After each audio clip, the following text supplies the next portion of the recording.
My name is Shasta. I'm one of the wildlife care specialists. Now, San Diego Zoo Wildlife Alliance is committed to saving species worldwide by uniting our expertise in animal care and conservation science with our dedication for inspiring and passion for nature. We integrate wildlife health and care, science, and education to develop sustainable conservation solutions. Our conservation work is now focused in 8 conservation hubs, regions where we think our alliance can make the greatest impact. And usually we have a lovely map to show you all of them, but that's okay. We're just going to move right along. We actually believe that conservation starts with the connection that we make with people and wildlife every day, so we were hoping to do just that. So, are we ready to meet some wildlife? Yeah, I'm loving this energy. All right, well, so first off, we're actually going to be starting off with our Amazonia Conservation Hub. If you couldn't have guessed it by the lovely screams. There are many wildlife that our partners and us are focusing on in the Amazonia, like the Andean bear, New World monkeys, jaguars, as also plant life like the orchid. I heard somebody over there. Now there are many animals that need our help down there, and macaws are one of them. They are very social birds. They're very loud because they live in flocks in pairs in the rainforest of Central and South America. But unfortunately, the majority of them are endangered. But luckily, we have a few of them that we're going to show off here today. So everybody, please welcome our flock of macaws. Let's see, first coming out, they were ready to go, is Yellow and Soul, our scarlet macaws. And definitely keep your eyes out because there's been one more joining us. His name is Diego, and he is a green wing macaw. He's actually one of our bachelors here. Now, as I said earlier, macaws, they do live in pairs and flocks, but Sail and Soul, they are pair bonded. They are 2 of our 6 free-flighted macaws here. Were any of you here at our 9 o'clock opening ceremony? None of you. I know. Oh, I got a couple of you. Okay. For those of you that weren't, I definitely recommend coming early in the morning to see that amazing flock of macaws. All of them are flying right in front of you. It is pretty awesome to see. We do like to fly them multiple times a day to get their energy out as well as their excitement. And so we fly them different areas around the zoo. So it's pretty cool. Now, as I said earlier, though, the majority of species of macaws are endangered, and a lot of that is due to human encroachment, the legal pet trade. And you may be wondering, how can you help these beautiful birds right here in North America when they are found further south? Well, that is by being a savvy consumer. When you go out shopping and you're getting your products, you can definitely look at what you're buying. So how many of you like coffee? Yeah, right? So you should definitely, when you're going out and buying coffee, you should definitely look for coffee that is called shade-grown coffee. This coffee is actually grown under the canopies of the rainforest. So the rainforest don't have to be cut down to get our lovely coffee. And then, of course, saves the trees for these beautiful birds, but also other animals as well. So it's kind of a win-win because macaws, they actually travel up to about 15 miles in one day searching for food, but they usually always return to that very same tree. So we want to make sure that that same tree is there when they get back. So everybody, please give it up for Ciel and Soul and Diego, our beautiful flock of macaws. They're always fun to show off. They're always very loud to start off our presentation. We always love it. All right, so for our next wildlife ambassador, I actually have to be over here. She actually represents our Southwest Conservation Hub, where the wildlife that San Diego Zoo Wildlife Alliance and its partners focus on in this region include animals like the western burrowing owl, the desert tortoise, and then a bunch of other plant life like the Torrey pine and the boojum. Now, this next particular species you might actually find in your own backyard. Let's see if she's gonna welcome us with her presence. Maybe. Here she comes. Everybody, please welcome Penelope, our Virginia opossum. Here you go, honey. There we go. Get some yummy Okay, so Penelope, before I get started on the amazingness of being an opossum, she has a very special story here. She was actually a rescue. She actually started with, or she was actually found by Project Wildlife, which is an amazing organization right here locally in San Diego, where they help rescue and rehabilitate native wildlife in the hopes, of course, to re-release them back into their native habitat. But sometimes that's just not the case. Penelope, we think, was actually somebody's pet, and of course, you cannot have a wild animal as a pet, and so luckily she found a forever home right here at the San Diego Zoo. Now, as I said, she is a Virginia opossum, so I do like to stress the opossum part because they are North America's only marsupial. And marsupial means that the females have a pouch to raise their young. When their babies are born, they're actually the size of a Rice Krispie, or maybe like your finger or your pinky fingernail. Not very big whatsoever. So they're very, very tiny. Then they crawl up mom's abdomen, and then they go into the pouch, and they stay in there for a little bit to a little bit bigger, and then they come out, and then until they even get bigger, they'll stay on mom's back, learn everything about being an opossum, and then eventually they grow up and they go on being their own opossum. So pretty amazing little creatures here. Now, a lot of people think of them as pests. They kind of get this bad rap, but they're actually very important to have around. So if you do see them in your backyard, you definitely want to keep them around because they're going to be taking care of any of, like, overripened fruit or veggies, but also they're really amazing to help take care of any pests, especially like insects. Also ticks. They eat thousands of ticks in 1 year, which is super, super helpful for us in keeping Lyme disease away. So they are amazing to have around. They also have been very helpful in helping us find an antidote for rattlesnake bites, because opossums, they can actually withstand a rattlesnake bite and live to tell the tale. And so we have actually derived a rattlesnake antidote or anti-venom because of the opossum. So pretty awesome. Now, how many of you have ever heard of playing possum or playing dead?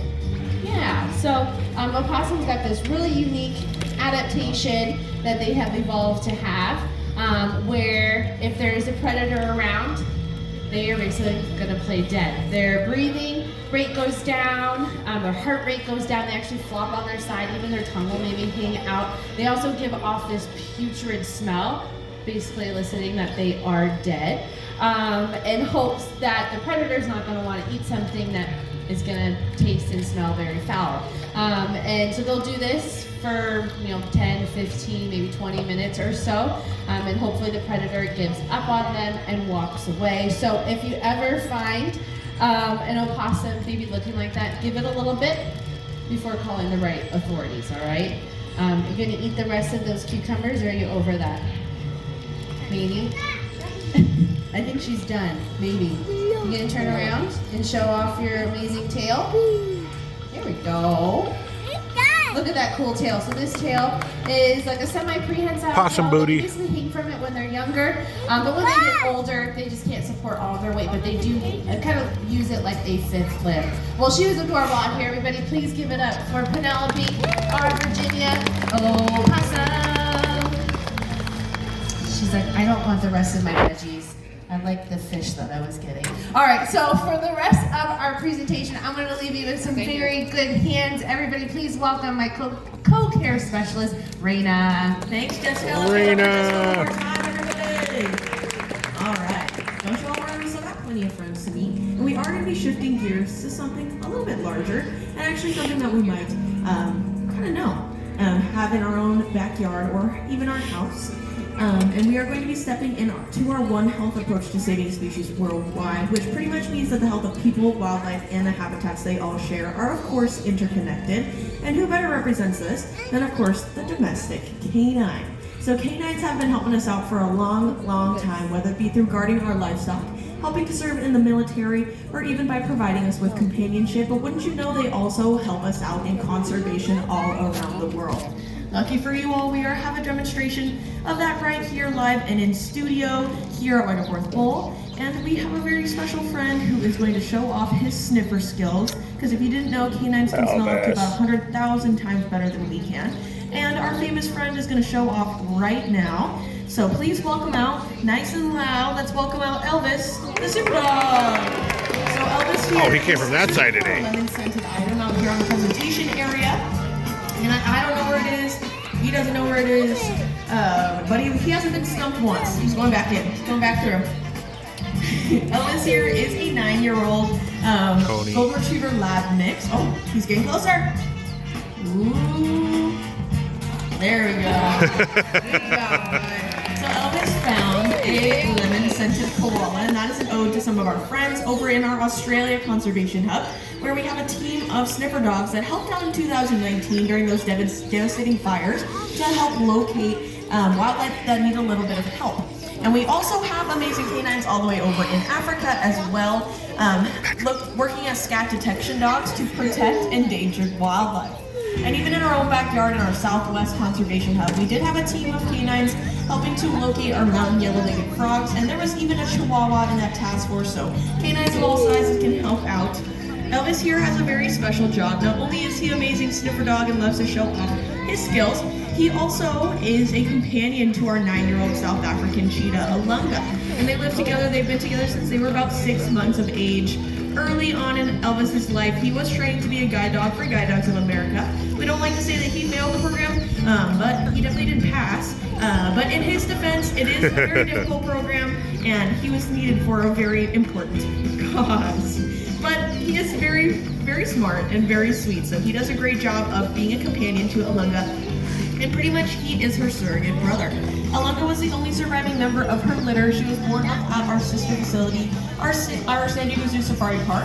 She is the 159th cheetah cub born up there because she didn't have any other cheetah cubs to be paired with, and cheetahs don't normally grow up alone. So that is actually where Elvis comes in. So they were paired together, like I said, at about 6 months of age, and they do everything together except for eat.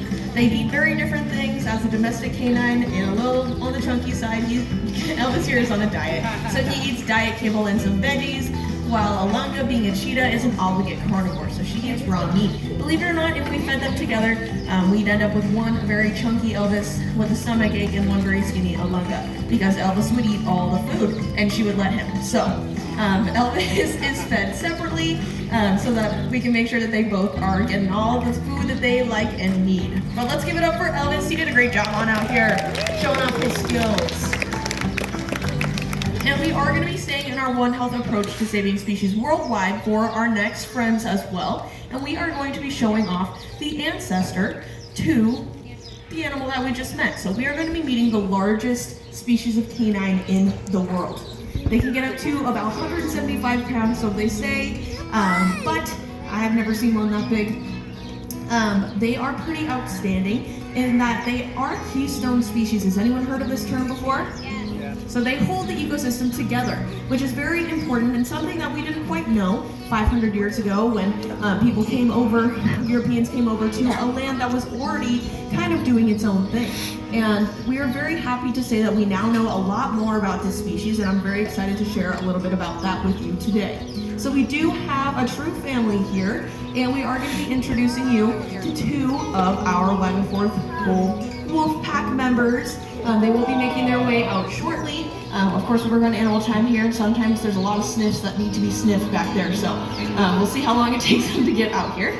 But wolves are quite spectacular. Gray wolves used to be the most widely distributed species of canine in the entire world, ranging all the way from up in Alaska down close to Mexico as well. Like I said a little bit earlier, wolves are the ancestors to all of our domestic canines today. About 25,000 years ago is when domestication started with Beckworth, our canines. with David. And this is the ancestor himself. This is Beckworth, and he is a 4-year-old North American gray wolf. So all of our friends, if you are coming in, it is great if you can Look at take that a sweet seat boy. so that we can help out our canine friends here, so we can make sure they stay nice and comfy, so they can stay out here and say hi to us for a little bit longer. They are known as the marathon runners of the wild. They can run up to about 2 marathons There's Shasta. in 1 day, and they can reach speeds of up to Jessica. 40 miles per hour. And so we can meet a couple here. So this is Beckworth in the black and Shasta in the timber color. They are also known as timber wolves, and they are also known for living in heavily wooded areas. They do live in large social groups called packs. They can range anywhere from 2 to 15 wolves at certain times during the year. If resources are scarce, they can even go up to about 30 wolves. And this is very beneficial for them when hunting. So they are hunting as a pack. And they do this by being very social, being able to communicate with each other in a variety of ways, whether that be through smells or even body language or noises as well. So Beckworth and Shasta are currently in their winter wolf coats. They've got that fluffy coat going on. Because they used to be so widely distributed, they are very good at managing their body temperature. So when it gets chillier out, they're going to grow out that fluff and be able to insulate themselves. And then when it gets a little bit warmer, so probably starting here very soon, they will start to shed all of that extra fluff, and then they will get nice and streamlined and be able to cool off very easily in the hot heat. So back in the day, about 500 years ago, when people came over from Europe, there was already a community of people and wildlife living in harmony here in America for the most part. And then the Europeans came in and they had a lot of previous knowledge. They thought of wolves over from all the way over in a different continent, and they saw them as a competition for resources and started to take them all out of the ecosystem. Yay. Which we didn't quite know at the They time just how added important snow. they were, but this led to a lot of biodiversity to be lost because they actually keep everything together, hold it together from the tippity top, as I mentioned a little bit earlier. The animals that they call Hopefully we their get to see the prey scent rolling. are She was just ungulates, peeing, marking her things spot. like deer, caribou, elk, and even bison as well. And they actually keep those populations in check so that endemic plant species are not overgrazed, which allows resources for Shasta. smaller individual species to thrive and live. And without the wolf to keep these populations in check, things are overgrazed, which leads to lots of wildlife not being able to survive. Backward. I know wolves are seen as these Hi, very Shasta. big, scary, aggressive animals, and that persists today because of stories like the big bad wolf, the Red Riding Is that cool, Hood. Patrick? But in actuality, they are very Backward. They're very elusive as well. They are great at having family bonds, being very social. And Ellie back one there. of these behaviors that we're going to be seeing today might be something that we've seen in our own domestic dogs. Has anyone ever seen their dog do something like this? Yeah. So you can thank their ancestors for this behavior, which is called scent rolling. And even though it is kind of funny, it actually has a very important role in wolf hunting. And it is because they can use it to put on a mask. So you can imagine a large number of wolves can get a little bit stinky. So being able to mask their scent in something like She's like, that's I don't know, mine a for scat later. or fish or even a dead carcass will allow them to sneak up on their prey just that much better because their prey can also smell pretty good or pretty well. So they are able to put on that mask or costume so that they can actually sneak up on their prey, and that's where wolf in sheep's clothing comes from. So pretty cool. Another reason why they might roll in something like Bex is doing right now is because it's a novel scent, something that is very interesting to them. And if they go out by themselves, they'll roll in something that they're interested in, and then they'll bring that scent back to the pack so they can show off and say, look what I found. Does anyone want to go check it out with me later? So they're pretty special creatures. And Shasta and Beckworth here are a true brother and sister, even though they do look very different. Bex has that stark black color, which actually came from when we started to domesticate wolves back about 25,000 years ago. And Shasta is pretty similar looking to her uncle, who also lives here, and he is about 12 years old. So he's in the back, taking a nap, getting a little bit of a break from these rambunctious youngsters, which I'm sure a lot of us can relate to.